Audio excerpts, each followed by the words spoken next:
Alrighty, so I woke up to a bunch of comments telling me that there was a new Sariel coming out, and I think that is interesting.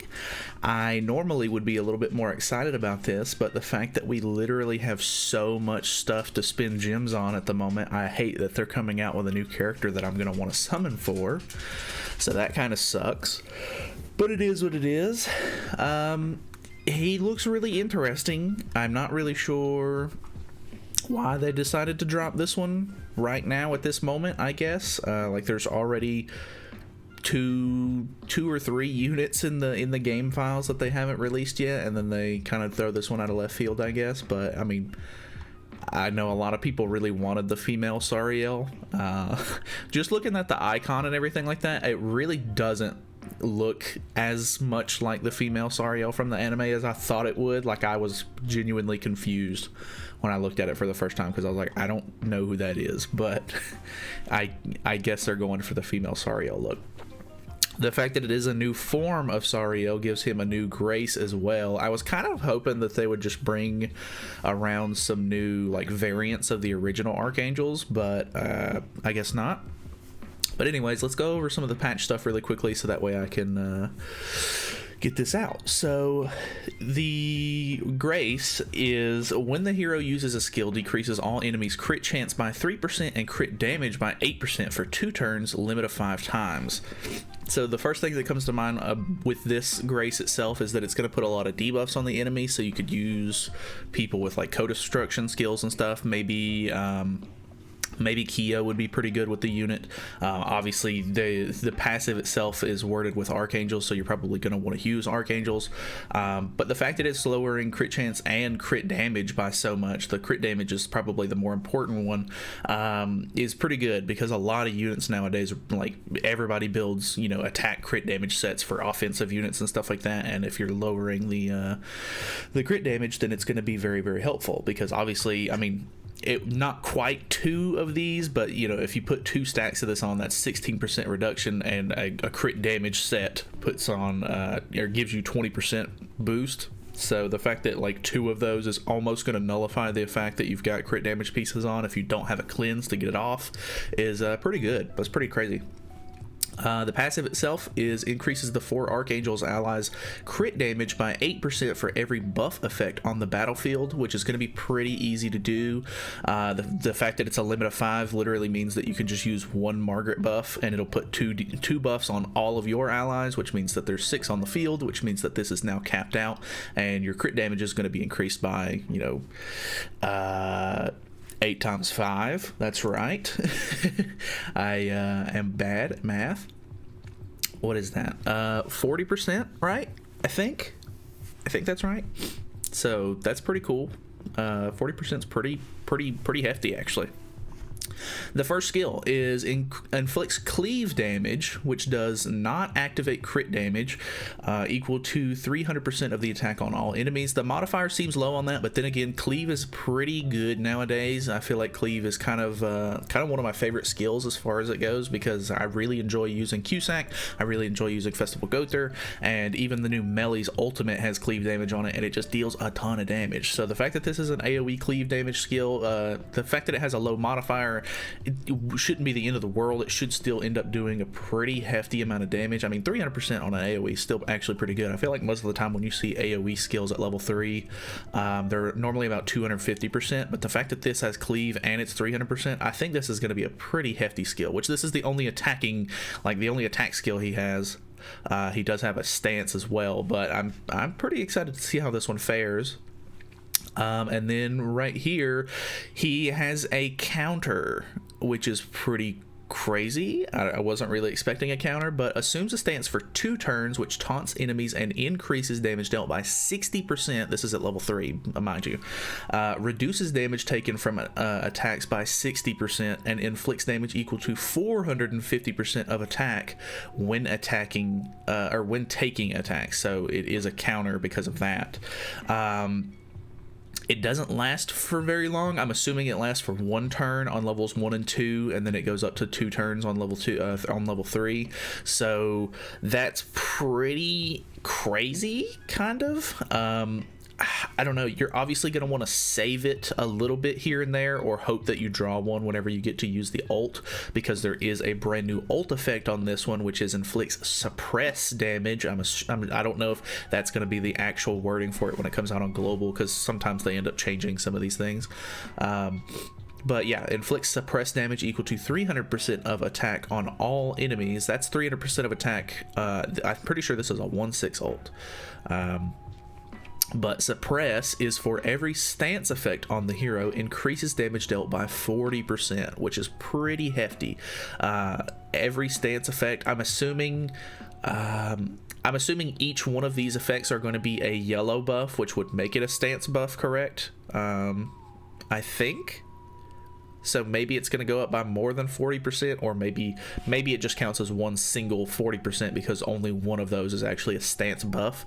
But I'm not quite sure how that works exactly, because we've never had anything like this. But I could definitely see some new units having this, like maybe like a new Esteroso with like full counter or something like that could have something sort of like suppress, or a new Meliodas eventually, or, you know, Chandler potentially. I think that would be really cool, because obviously they deal with a lot of stances.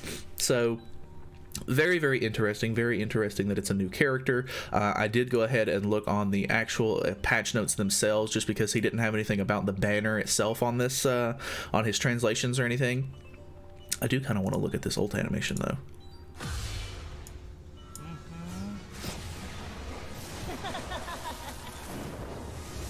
Is this the female Sariel, or does he just have bedhead? I really can't tell.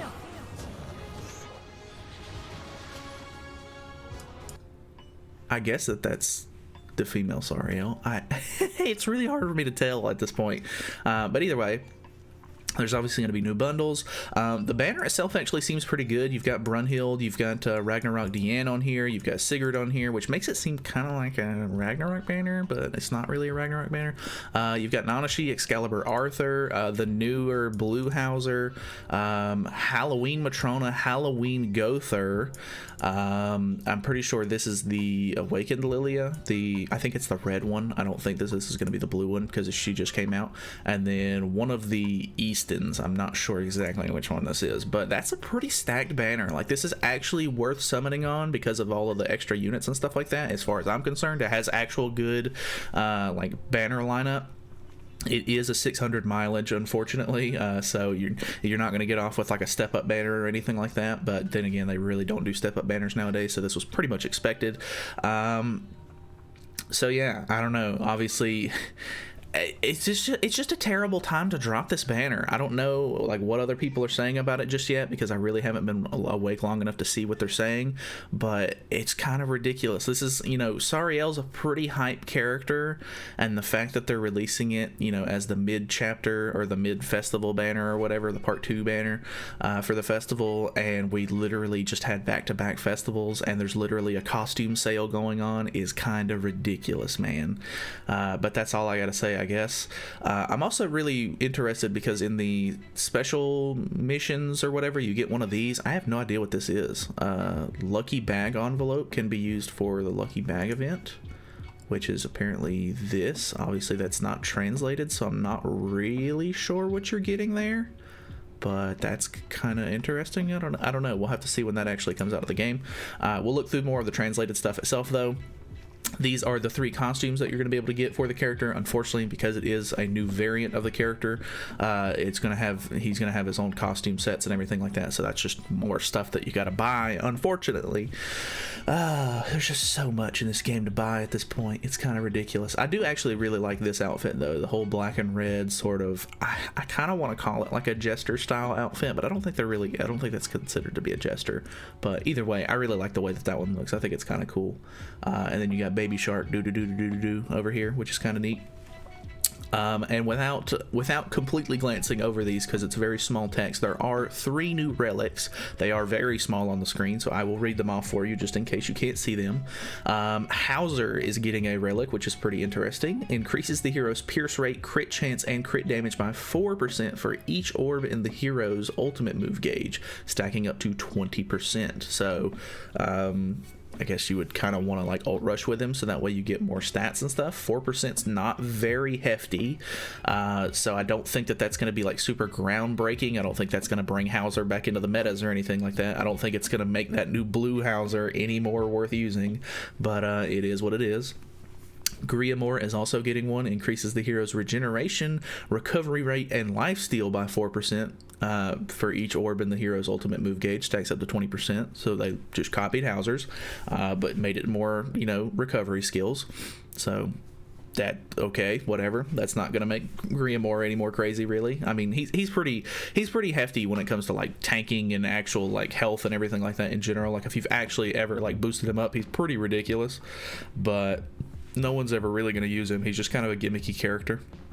But the big one is they gave one to Belly Halloween Merlin, which is the Festival Merlin, small, tiny Merlin, Lolly Merlin, whatever you want to call her, which seems pretty good. Increases the hero's attack by 20% when attacking debuffed enemies, applies before skill activation. So that's pretty good because, if you're running her with another character that can already put debuffs on, or if you use her little AoE tornado skill first that puts infect on the enemies, that will put a debuff on them, which will in turn make her other move deal 20% more damage. And if you don't know, her ice lightning strike move, the power strike move, it hits really hard, so an extra 20% damage on that thing is going to be ridiculous. Obviously, the AoE tornado move can actually do a really hefty amount of damage as well. So like if you ran her with like maybe Gother or somebody, and you were able to put like or maybe not Gother, for example, but if you put a debuff on the characters before you were able to use both of her moves, I would be willing to bet that she deals a really good amount of damage. So that's actually a pretty interesting one. I think that one would be kind of interesting to make. I don't really have the materials for it at the moment, but potentially in the future I might grab that one because it's not limited to any sort of game modes or anything like that. So could make Grey Demons even faster, which is cool, I guess. System improvements. Increases the max amount of equipment you can salvage at once. That's actually really nice, so you can salvage a lot more equipment, I guess. Increases the storage quantity of power-up stones from 99 to 999 per box space. This is a huge one because if you use Gear Gacha or anything like that, you'll know that like you stack up on these power-up stones like a ton. So I think I had like 5,000 of them on me at one point the other day, and I had to sell some of them because I needed inventory space. So the fact that would have only been like 5 slots in my inventory, whereas right now it's like 500 slots in my inventory. I'm exaggerating there, but it's a lot. So that's going to be really helpful. When clearing chapters, additional artifact pack will be given out. I'm assuming that means that if we've already cleared the chapters, they'll probably end up just giving us a whole bunch of packs. So that's kind of cool, I guess. For newer players, that might be kind of helpful. You can now skip ult animation in skill preview. Ult animation in skill preview. Okay. I guess that's cool. Sure. Affection reward scroll order changed. Okay, I don't really see a whole lot of people mess with the affection thing, but I'll have to look at that whenever it comes out. Improved skill preview of character list. Okay. And then selling from inventory or exchanging from shop will not reset the scroll now. That's actually pretty nice because it was kind of annoying before. Costume sales and reruns. It looks like they're bringing back some of the Black Hood and Black Knight Malevolent Knight sets. Pretty sure these are the classroom sets or whatever for the 10 Commandments, and then they're bringing back some of the I don't really know what to call these. They just kind of look like nicer clothing wear for the archangels or whatever, and also Liz gets one. Just angels, I guess, would be the better term there. There's going to be daily events going on, so they have those translated. I'm not too worried about those at the moment because it's not like I'm going to have to worry about them, and by the time I do them, they're already going to be translated for me. There are going to be special missions for the new banner. You'll get one free multi's worth of summons for it, which is kind of nice, and you'll also get one of those little lucky bag envelope thingies. I'm not really sure what those are yet, because obviously it wasn't translated on the page, but yeah, kind of interested in that. It looks like they're bringing back, I can't tell if this is Final Boss Zeldris and Estarossa, or if this is Melee, or if it's both, but that's kind of interesting, I guess. I'm pretty sure it's going to be both. or maybe they're doing some sort of weird fusion and putting all 3 of them together. I kind of doubt that one. I just assume it's both of them at one time. But yeah, that's pretty interesting. I don't know. It's kind of a lot to deal with 2 final bosses at one time sometimes, but there's really not a whole lot of events going on right now, so it might not be too bad. But yeah, it looks like it's going to be a pretty solid update. Like I said, the only problem I have is that they're just dropping this unit right now. I feel like a lot more people are going to want this unit, and it's going to compel a lot of people to have to spend money on the game, which is pretty scummy. So I don't really have anything else to go over. Hopefully you guys enjoyed the video. This is a little bit longer than I was hoping it for, but it is what it is. So thank you so much for watching. Hopefully you guys enjoyed. Feel free to subscribe if you have not already. Let me know what your thoughts are on the new Sariel, and I will see you guys in the next one. So see you then.